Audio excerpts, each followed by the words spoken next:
Revolutionary talk for revolutionary times. LibertyTalk.fm.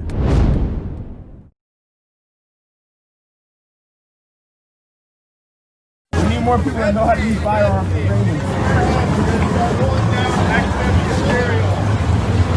Appreciate you.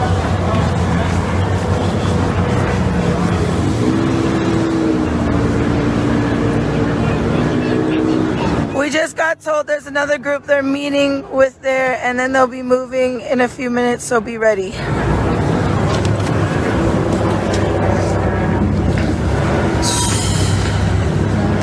Somebody over the age of 18 know how to use a gun? 18.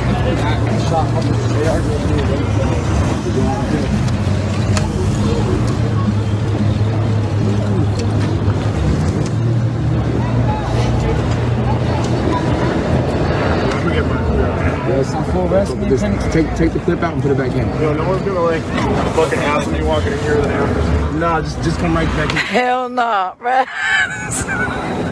Keep the bell down. Hey, keep that down. Hey, if they arrest me, you got my bond? Got you.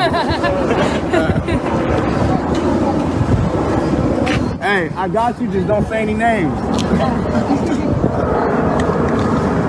Down and knock it out. You better not mumble in that. If you're ever getting into a shootout and you're trying to take cover, make sure you get to the rear wheel of the car. Get where the tires are at. Yeah. And sometimes it's center, but that's not as, Engine blocking tires. Yeah, this is true. It might be misinformation. It might be lies. That's why I pointed out earlier. So we're just being ready. We're not doing anything illegal. They want to know why the guns tonight. Just the energy that's out right now. There's possible threats or whatever. So we're just exercising our rights. I was literally looking for you. I had to take a piss. Having a little bit of education as well. Someone called you a proud boy. That's a homie. If I were the devil,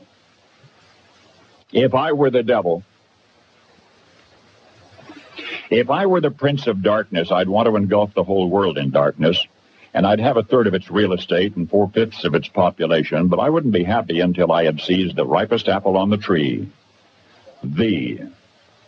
So I'd set about, however necessary, to take over the United States. I'd subvert the churches first. I'd begin with a campaign of whispers. With the wisdom of a serpent, I would whisper to you as I whispered to Eve, do as you please. To the young, I would whisper that the Bible is a myth.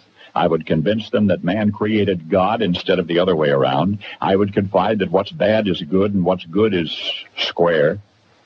And the old I would teach to pray after me, Our Father, which art in Washington. And then I'd get organized. I'd educate authors in how to make lurid literature exciting so that anything else would appear dull and uninteresting. I'd threaten TV with dirtier movies and vice versa. I'd peddle narcotics to whom I could. I'd sell alcohol to ladies and gentlemen of distinction. I'd tranquilize the rest with pills. If I were the devil, I'd soon have families at war with themselves, churches at war with themselves, and nations at war with themselves, until each in its turn was consumed. And with promises of higher ratings, I'd have mesmerizing media fanning the flames. If I were the devil, I would encourage schools to refine young intellects, but neglect to discipline emotions. Just let those run wild.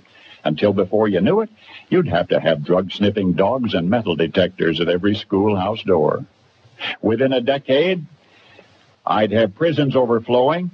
I'd have judges promoting pornography. Soon I could evict God from the courthouse, then from the schoolhouse, and then from the houses of Congress. And in his own churches, I would substitute psychology for religion and deify science. I would lure priests and pastors into misusing boys and girls and church money.